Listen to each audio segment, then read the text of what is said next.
आइए शुरू करते हैं और देखते हैं आज का ये वीडियो, जिसमें जो डेली प्रैक्टिस सेट उपलब्ध कराया जाता है उस डेली प्रैक्टिस सेट का हल आप देखें। विगत वर्ष का प्रश्न पत्र है और जैसा कि मैंने आप सभी लोगों को बताया था, कल मैंने नागार्जुन की कविता की बात की थी, अकाल और उसके बाद। नागार्जुन जी के बारे में विस्तृत चर्चा कल मैंने कर दी थी। नागार्जुन जी की और जो रचनाएं हैं और जो कविता है उस पर आधारित मैंने कहा था आज के लिए कि उनकी जो और भी रचनाएं हैं, जो और भी कविताएं हैं, जैसे बादल को घिरते देखा है या गुलाबी चूड़ियाँ, खुरदरे पैर, शासन की बंदूक, हरिजन गाथा, मनुष्य हूँ, ये सारी जो कविताएं हैं उन पर आधारित चर्चा प्रतिदिन एक एक कविता करके की जाएगी। तो उम्मीद करते हैं आप लोगों ने देखा होगा, और जिन लोगों ने नहीं देखा है वो ज़रूर देख लें, और जो नए लोग हैं वो चैनल को ज़रूर सब्सक्राइब कर लें ताकि जो भी वीडियो पब्लिश किया जाए उसका नोटिफिकेशन आप लोगों को मिल सके। तो आइए देखते हैं आज की टेस्ट सीरीज। विगत वर्ष का यह प्रश्न पत्र है और विगत वर्ष के प्रश्न पत्र इस समय डेली हल कराए जा रहे हैं टेस्ट सीरीज के रूप में। हमारा जो पेड बैच है कंपटीशन एकेडमी चैनल पर चल रहा है। आप अगर देखना चाहें तो कंपटीशन एकेडमी चैनल पर जाकर देख सकते हैं। अगर आप पेड बैच ज्वाइन करना चाहते हैं यूजीसी नेट के लिए, यूपीएचईएससी के लिए, मध्य प्रदेश असिस्टेंट प्रोफेसर के लिए या एमपी सेट के लिए, तो आप हमारे इस नंबर पर नंबर लिख लीजिए 805258, ये नंबर लिख लीजिए 4004। इस नंबर पर आप फ़ोन करके या व्हाट्सएप करके फ़ीस और सारी जानकारी ले सकते हैं। इस समय बैच चल रहा है कंपटीशन एकेडमी पर, डेली टेस्ट सीरीज कराई जा रही है। उसी टेस्ट सीरीज में जो आज पेपर दिया गया, विगत वर्ष का पेपर है ये, उसकी चर्चा करेंगे। किस तरीके से प्रश्न पत्र को आपको हल करना है ये ध्यान दें। ऐसा नहीं कि विगत वर्ष का जो प्रश्न पत्र है सिर्फ उसके प्रश्नों को आपने रट लिया और हो गया, ऐसा बिल्कुल भी नहीं है।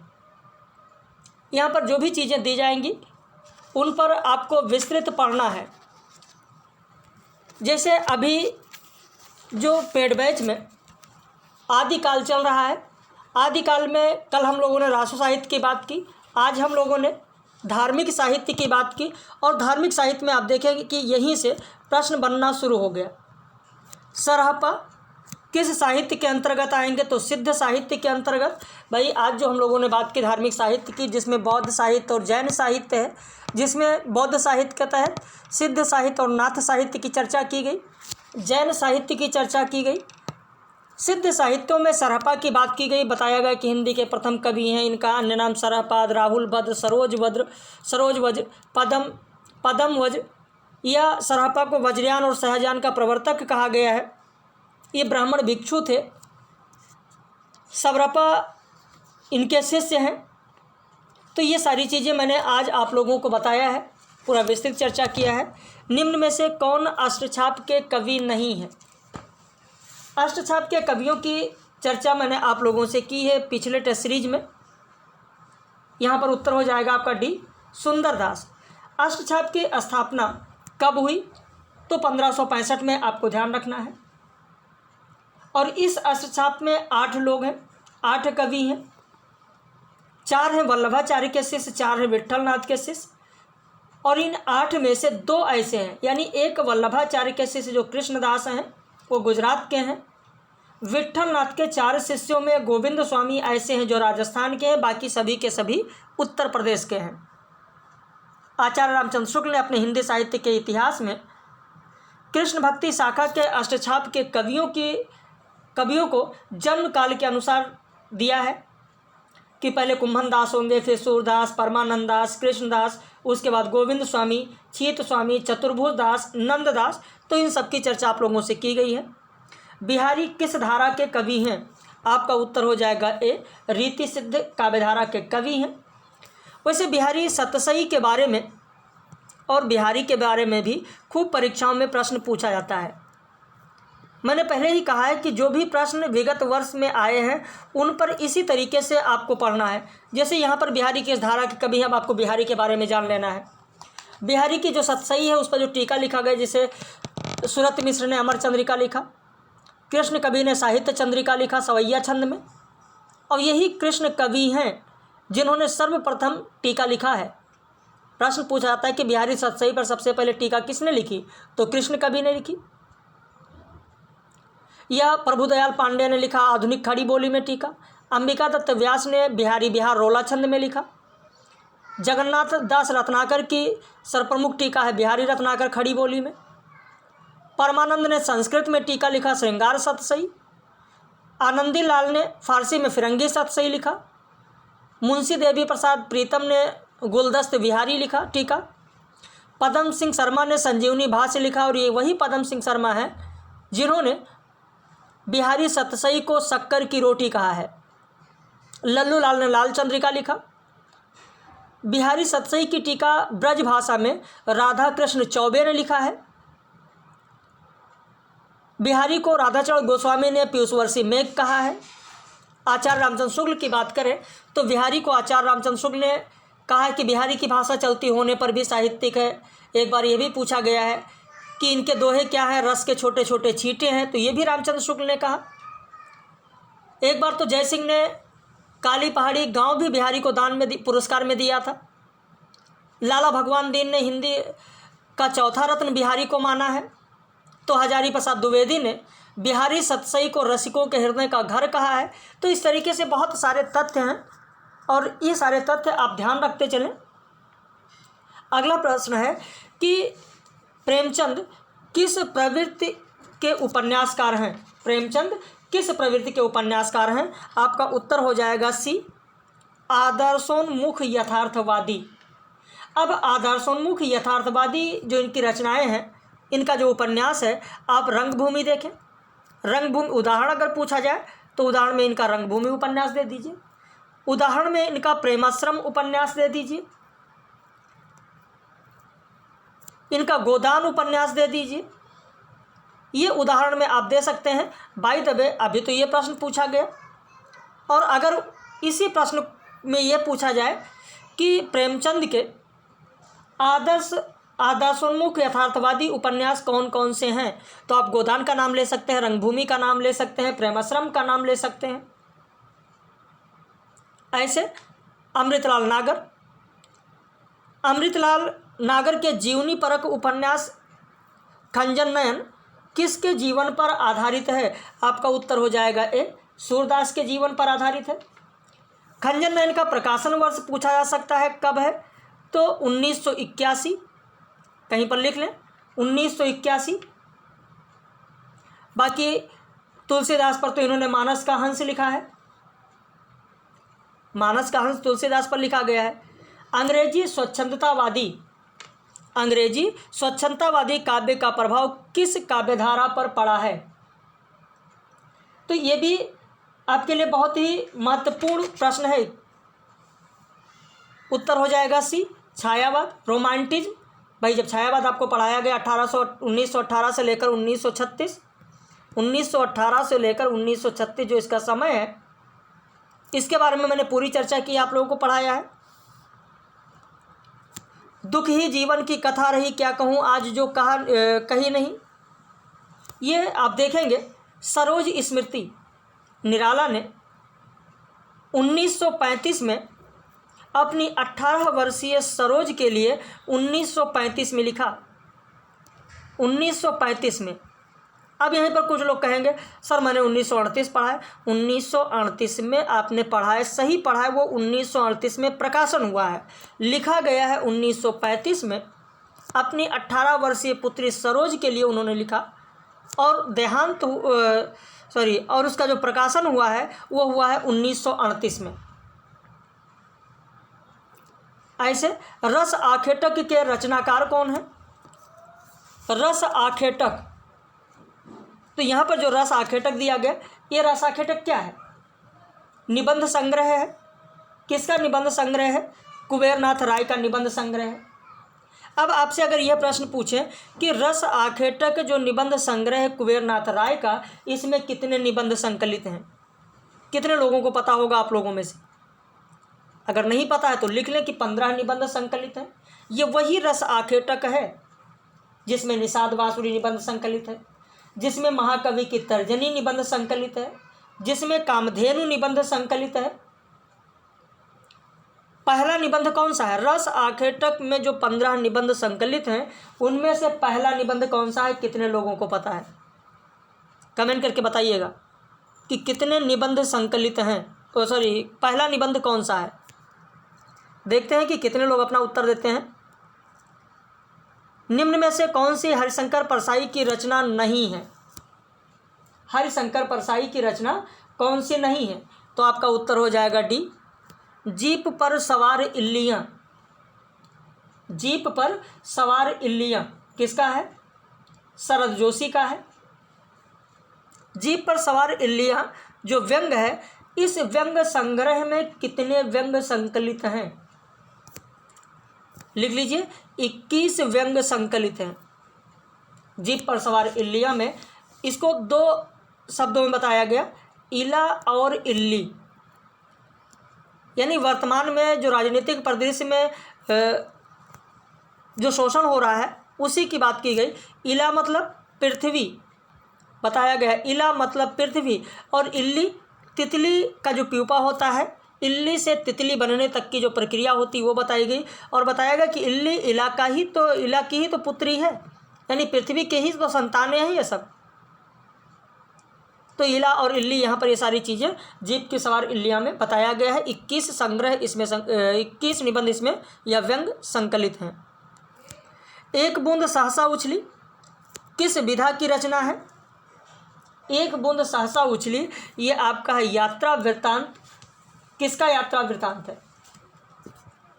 किसका यात्रा वृत्तांत है? अज्ञेय का दूसरा यात्रा वृत्तांत है। अज्ञेय का पहला यात्रा वृत्तांत है अरे यायावर रहेगा याद, जो कि आपके पाठ्यक्रम में है और आप लोग उसको पढ़े हैं। आलोचक के मुंह से किस आलोचक के व्याख्यानों का संकलन है? आपका उत्तर हो जाएगा नामवर सिंह। लेकिन अगर ये पूछें कि आलोचक के मुंह से व्याख्यानों, नामवर सिंह के व्याख्यानों का जो संकलन है इसमें कितने व्याख्यान संकलित हैं? और इसमें से एक नहीं 2 व्याख्यान परीक्षा में पूछा गया है। कुल 5 व्याख्यान संकलित हैं। पहला व्याख्यान है कार्ल मार्क्स और साहित्य, दूसरा व्याख्यान है राष्ट्रीय मुक्ति आंदोलन और प्रेमचंद, तीसरा व्याख्यान है आचार्य शुक्ल और हिंदी नवजागरण, जो कि पूछा जा चुका है। आचार्य शुक्ल और हिंदी नवजागरण ये पूछा जा चुका है, शायद अभी पिछले वर्ष ही पूछा गया है। चौथा व्याख्यान जो संकलित है वो आचार्य शुक्ल और साहित्य इतिहास दर्शन, यह भी पूछा जा चुका है। 5वां जो व्याख्यान संकलित है वो है समकालीन आलोचना की समस्याएं। तो ये 5 व्याख्यान संकलित हैं आलोचक के मुंह से। आलोचक के मुंह से नामवर सिंह के व्याख्यानों का जो संकलन है उसमें 5 व्याख्यान संकलित हैं। कार्ल मार्क्स और साहित्य, राष्ट्रीय मुक्ति आंदोलन और प्रेमचंद, आचार्य शुक्ल और हिंदी नवजागरण, आचार्य शुक्ल और साहित्य इतिहास दर्शन, समकालीन आलोचना की समस्याएं। अब इसके बाद में यहाँ पर देखें समय देवता जो रचना है, ये समय देवता किसकी रचना है? आपका उत्तर हो जाएगा डी, नरेश मेहता की है समय देवता। लेकिन अगर यहीं पर आपसे प्रश्न करें समय देवता के अलावा, समय के देवता कविता किसकी है? समय के देवता कविता, ये समय देवता नरेश मेहता का है। लेकिन समय के देवता कविता किसकी है? समय के देवता बताएंगे आप लोग? समय के देवता नहीं पता है तो लिख लीजिए और कमेंट करके ज़रूर बताइएगा। समय के देवता कविता है श्याम नारायण मिश्र का। श्याम नारायण मिश्र समय के देवता। ऑफ ग्रामेटोलॉजी जो रचना है, ये ऑफ ग्रामेटोलॉजी रचना किसकी है? आपका उत्तर हो जाएगा ऑफ ग्रामेटोलॉजी रचना है जैक देरिडा का। इसके अलावा आप देखेंगे इन्होंने राइट एंड डिफरेंस भी लिखा है जैक देरिडा ने। लिख लीजिए राइट एंड डिफरेंस। और ये वही जैक देरिडा हैं जो विखंडनवाद के प्रवर्तक हैं। विखंडनवाद के प्रवर्तक जैक देरिडा हैं। जैक देरिडा निम्न में से कौन मार्क्सवादी आलोचक नहीं है? आपका उत्तर हो जाएगा राम स्वरूप चतुर्वेदी मार्क्सवादी आलोचक नहीं। कई बार पूछा गया है मार्क्सवादियों को लेकर। अगला प्रश्न है, मेरे राम का मुकुट भीग रहा है, किसकी रचना है? मेरे राम का मुकुट भीग रहा है किसकी रचना है? विद्यानिवास मिश्र का है। मेरे राम का मुकुट भीग रहा है, ये तो निबंध आप लोगों के पाठ्यक्रम में है, लेकिन ये निबंध संग्रह है जिसमें मेरे राम का मुकुट भीग रहा है निबंध संग्रह में 17 निबंध संकलित हैं। पहला निबंध है मुकुट मेखला और नूपुर। मेरे राम का मुकुट भीग रहा है निबंध संग्रह का पहला निबंध है मुकुट मेखला और नूपुर। अंतिम 17वां निबंध है मेरे राम का मुकुट भीग रहा है। अगला प्रश्न देखें, निम्न में से कौन सी आलोचनात्मक कृति विजयदेव नारायण शाही की है? आपका उत्तर हो जाएगा ए जायसी रचना। अब इनका मछली घर भी कई बार पूछा गया है, जो कविता संग्रह है। मछली घर कविता संग्रह पूछा गया। साखी इनका कविता संग्रह पूछा गया। संवाद तुमसे इनका जो कविता संग्रह है वो भी पूछा गया। तो ये सब रचनाएं भी आप लोगों को ध्यान रखना है। संवाद तुमसे, मछली घर, साखी, ये सब रचनाएं पूछी गई हैं।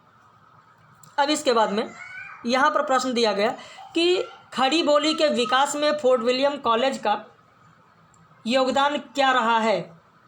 योगदान क्या रहा है? तो यहाँ पर अंग्रेज़ों ने खड़ी बोली के विकास को प्रमुखता दी है। बिल्कुल सही है। खड़ी बोली के प्रशिक्षण से विविध साहित्यिक विधाओं का सृजन हुआ, गलत है।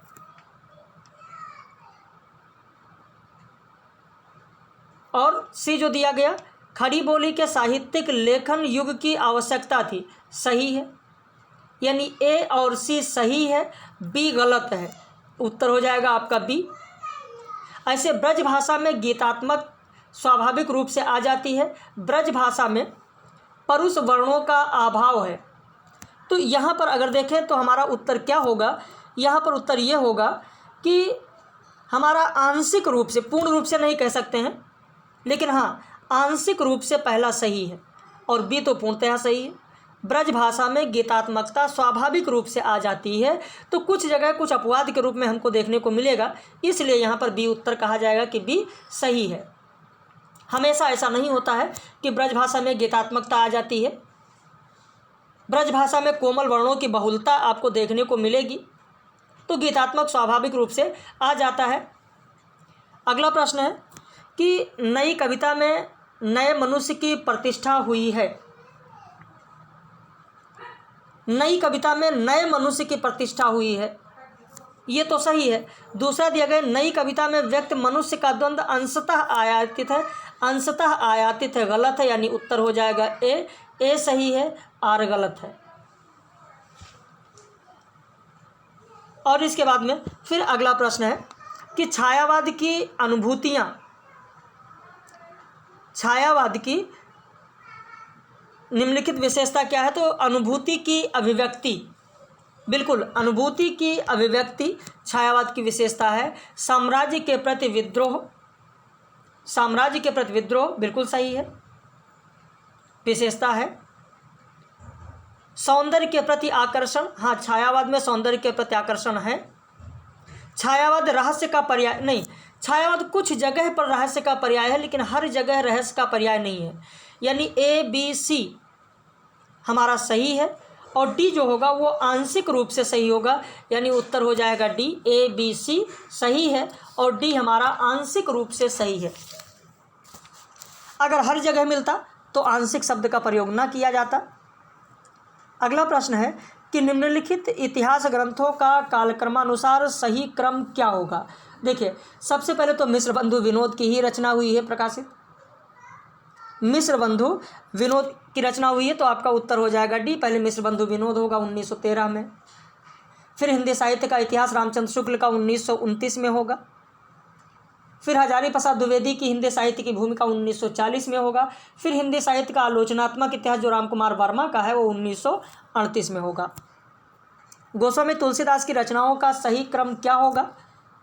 तो सबसे पहले होगा आपका रामचरितमानस, रामचरितमानस इसमें सबसे पहले होगा आपका। फिर दोहावली, गीतावली, विनय पत्रिका, ये सब होंगे। जन्म तिथि के अनुसार सही क्रम द्विवेदी युगीन के जो कवि हैं उनका सही क्रम क्या होगा? आपका उत्तर हो जाएगा, सबसे पहला नाम आएगा श्रीधर पाठक का 1859 में, और फिर 1865 में अयोध्या सिंह उपाध्याय हरिऔध है, फिर मैथिली शरण गुप्त 1886 में, और राम नरेश त्रिपाठी 1889 में। आधुनिक हिंदी की प्रसिद्ध कृतियों का प्रकाशन की दृष्टि से सही अनुक्रम कौन सा होगा?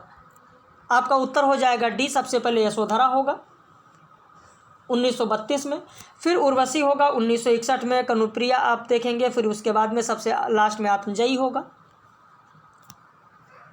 निम्नलिखित पाश्चात्य समीक्षकों का जन्मकाल के अनुसार सही क्रम क्या होगा? तो आपका उत्तर हो जाएगा, सबसे पहले होंगे प्लेटो, सबसे पहले प्लेटो, फिर अरस्तु, फिर लोंजाइनस और उसके बाद कॉलरिज, यानी आपका उत्तर हो जाएगा बी, प्लेटो, अरस्तु, लोंजाइनस और कॉलरिज। निम्नलिखित वर्ष प्रकाशन वर्ष की दृष्टि से निम्न पत्रिकाओं का सही क्रम क्या होगा? तो सबसे पहले हो जाएगा कवि वचन सुधा, कवि वचन सुधा होगा, फिर सरस्वती पत्रिका, फिर चांद पत्रिका, फिर हंस पत्रिका। तो 26 का उत्तर हो जाएगा आपका ए, 26 का उत्तर आपका ए हो जाएगा। 27 में देखें, प्रकाशन वर्ष के अनुसार इन उपन्यासों का सही क्रम क्या होगा? आपका उत्तर हो जाएगा डी, झूठा सच, आधा गांव, तमस, सूखा बरगद। सूखा बरगद पता है ना, मंजूर एहतसाम का। सूखा बरगद अगर आपको नहीं पता तो लिख लीजिए, मंजूर एहतसाम का है, मंजूर एहतसाम का सूखा बरगद। निम्नलिखित कवियों का सही अनुक्रम क्या होगा? तो सबसे पहले होंगे आपके केशोदास, केशोदास के बाद में होंगे चिंतामणि, चिंतामणि के बाद बिहारी, बिहारी के बाद पद्माकर। लेकिन अगर एक तरीके से देखा जाए रचना काल के अनुसार, अगर यहाँ पर देखें तो सबसे पहले चिंतामणि होंगे, फिर बिहारी होंगे। रचना काल अगर देखें तो चिंतामणि होंगे और फिर बिहारी होंगे। लेकिन यहाँ कवियों का सही अनुक्रम क्या है, यह चीज़ नहीं पूछा है कि जन्म काल के अनुसार या रचना काल के अनुसार, जन्म काल के अनुसार या रचना काल के अनुसार। लेकिन अगर यहाँ क्रम पर हम ध्यान दें तो केशवदास पहले आएंगे, बाकी और कहीं पर किसी में केशवदास पहले नहीं है, इसलिए माना जा सकता है कि यह जीवन काल के अनुसार ही पूछा गया है। निम्नलिखित काव्यों का सही अनुक्रम कौन सा होगा? जिसमें आप देखेंगे लोकायतन, राम की शक्ति पूजा, झरना, प्रिय प्रवास दिया गया है। तो सबसे पहले आपका हो जाएगा प्रिय प्रवास 1914 में, सबसे पहले हो जाएगा प्रिय प्रवास 1914 में होगा, फिर झरना 18 में होगा, राम की शक्ति पूजा 36 में, लोकायतन 64 में। अगला प्रश्न देखें, प्रश्न संख्या 30। प्रश्न संख्या 30 अब यहाँ पर पंक्तियों के साथ सुमेलित करना है। मैंने ये चीज़ आपको बताया था कि ऐसे प्रश्नों को बहुत आराम से आप लोग सुमेलित कर सकते हैं। घुन खाए सह तीरों पर किसका है? नागार्जुन का है, यानी ए का दूसरा होगा। अब ए का दूसरा हमको किस में मिल रहा है? ए का दूसरा घुन खाए सह तीरों पर, तो ए का दूसरा हमको पहले में मिल रहा है और चौथे में, यानी ए में और डी में। अब दूसरा देखेंगे, एक बीते के बराबर, एक बीते के बराबर किसका है? केदारनाथ अग्रवाल का, यानी बी का पहला होगा। तो बी में पहला कहाँ मिल रहा है? डी वाले विकल्प में, 2, 1, 4, 3।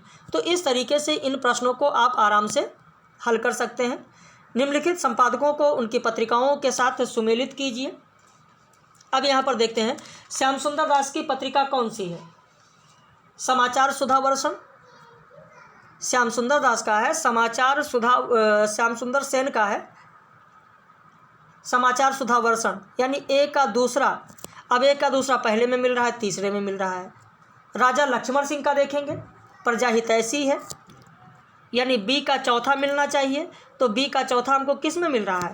पहले में मिल रहा है, तो हमारा उत्तर पहला हो जाएगा। ऐसे 32 में देखें, निम्नलिखित पत्रिकाओं को उनके प्रकाशन वर्ष के अनुसार सही सुमेलित कीजिए। तो यहाँ पर हम देखें सार सुधा निधि, सार सुधा निधि कब है? 1879 में है, यानी ए का तीसरा होगा, ए का तीसरा होगा, 79 में मिल रहा है।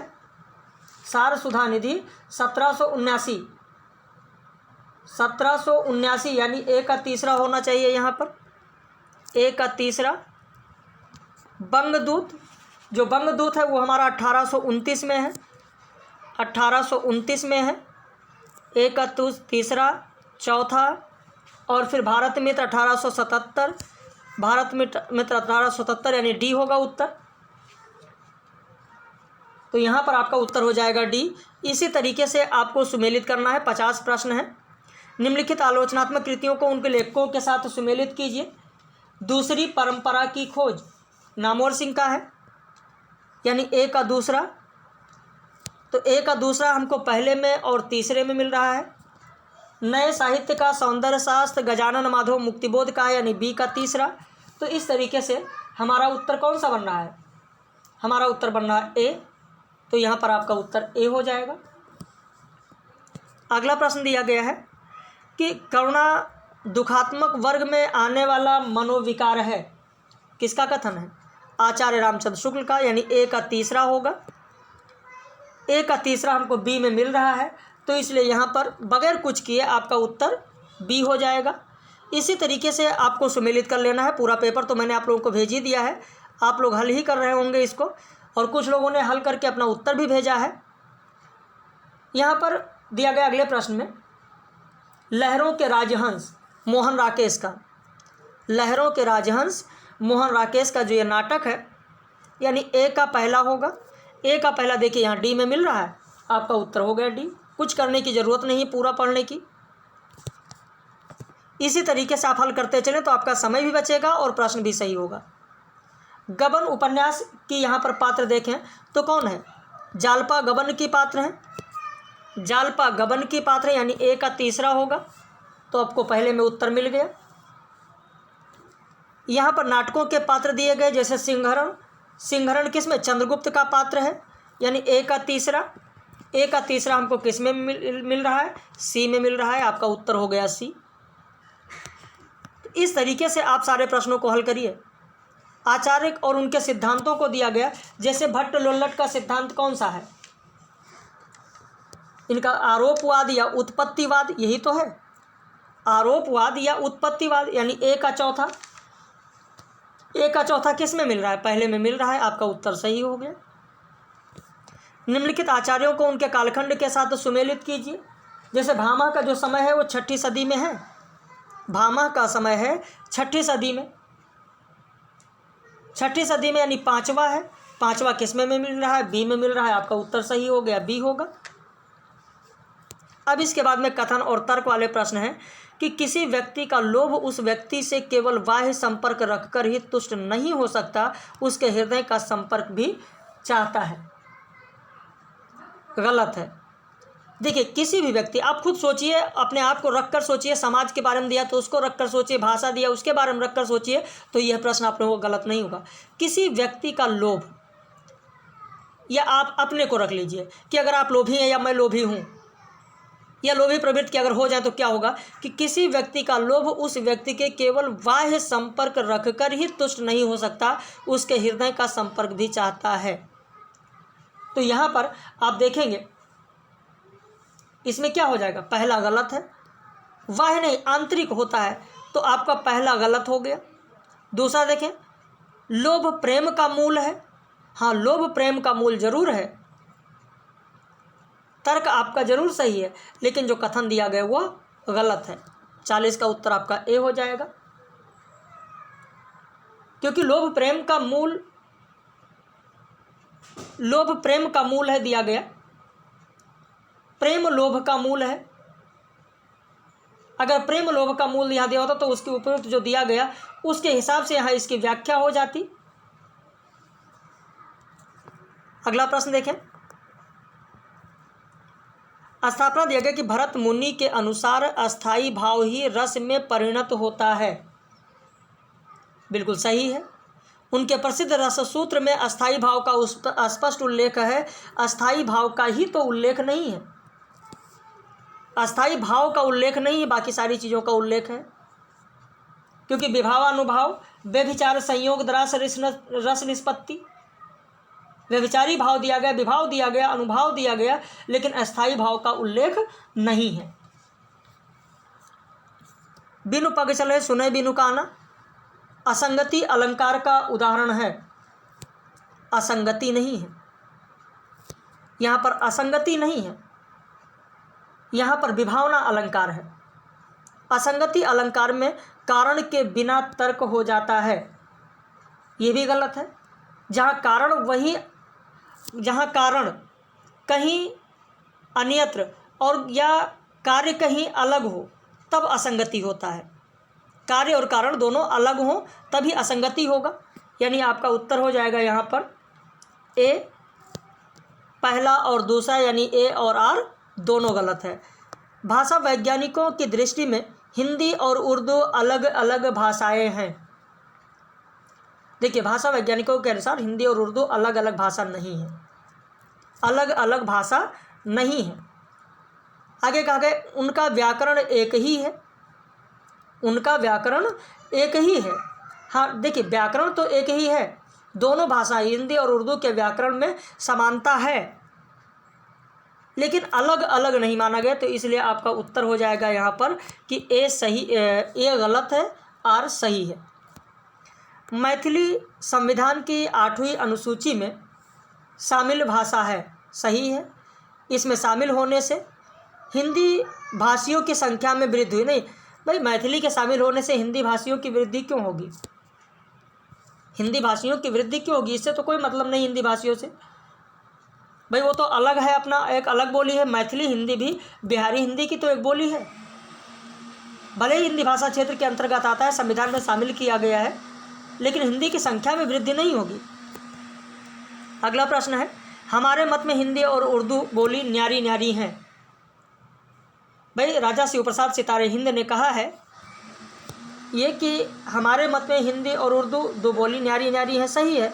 ये ईस्ट इंडिया कंपनी की भाषा नीति के विरुद्ध है, नहीं, भाषा नीति के विरुद्ध है, ऐसा नहीं है।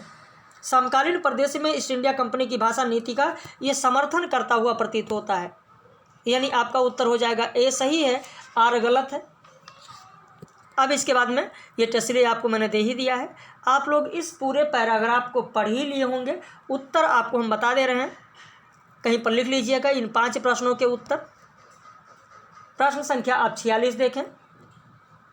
पूंजीवादी अर्थतंत्र और मध्य वर्ग ने साहित्य की किस विधा के विकास में महत्वपूर्ण योगदान दिया? आपका उत्तर हो जाएगा ए, यूरोपीय उपन्यास। हिंदी उपन्यास के संबंध में किस सामान्यीकरण को संगत नहीं माना जा सकता है? तो आपका उत्तर हो जाएगा हिंदी उपन्यास पूंजीवाद की देन है, इसे नहीं माना जा सकता है। किसे नहीं माना जा सकता है? तो हिंदी उपन्यास पूंजीवाद की देन है। 1870 और 90 की अवधि में हिंदी क्षेत्र में किस अर्थतंत्र का वजूद नहीं था? तो पूंजीवादी अर्थतंत्र का वजूद नहीं था। 1870-90 की अवधि में भारत किसके चंगुल में तड़फ रहा था? आपका उत्तर हो जाएगा ब्रिटिश उपनिवेशवाद। स्क्रीनशॉट ले लीजिए या लिख लीजिए। अगला प्रश्न, हिंदी उपन्यास किसकी राष्ट्रीय आकांक्षाओं की अभिव्यक्ति था? आपका उत्तर हो जाएगा हिंदी भाषी जनता। तो ऐसे ही प्रतिदिन टेस्ट सीरीज दिया जाता है, प्रतिदिन विगत वर्ष का पेपर हल कराया जाता है। आप भी अगर नए हैं तो चैनल को सब्सक्राइब कर लीजिए, ताकि जब वीडियो पब्लिश किया जाए तो उसका नोटिफिकेशन आपको मिले। बाकी नागार्जुन की अगली कविता की बात आज हम लोग फिर शाम को करेंगे, फिर शाम को वीडियो मिलेगा। तो इसी तरीके से आप लोग पढ़ते रहें और कहीं कोई समस्या हो तो ज़रूर बताएं।